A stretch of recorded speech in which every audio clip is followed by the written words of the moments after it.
প্রিয় মুসলিম ভাইয়েরা, চারদিকে শুরু হয়েছে পরিবর্তনের এক অভূতপূর্ব জোয়ার।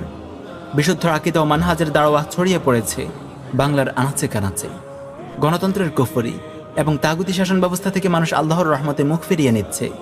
কেবল মসজিদ মাদ্রাসা ভিত্তিক নিষ্ক্রিয় ইলম চর্চা কিংবা খানকাহ ভিত্তিক বৈরাগ্যবাদের অসারতা আজ বাংলার মুসলিমরা হাড়ে হাড়ে টের পাচ্ছে।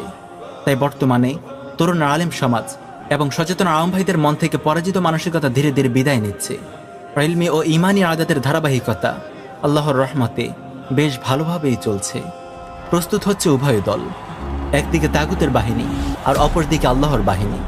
আমরা বিশ্বাস করি শত কষ্ট ও প্রতিকূলতার মাঝেও বাংলার মুসলমানদের এই ইমানি জজবা ও জিহাদি জাগরণ আল্লাহর ইচ্ছায় গাজওয়াতুল হিন্দের প্রেক্ষাপটে রচনা করছে, যে যুদ্ধে প্রিয় নবীর প্রতিশ্রুতি অনুযায়ী মুসলমানদের বিজয় হবে। তাই সাবধান হে তাগুত, যতই জিহাদকে উগ্রবাদ বলো, যতই জিহাদি বই উদ্ধার করো, তোমরা আল্লাহর মুজাহিদদেরকে থামাতে পারবে না। ইনশাআল্লাহ এই যুদ্ধে ইসলামের বিজয় অনিবার্য।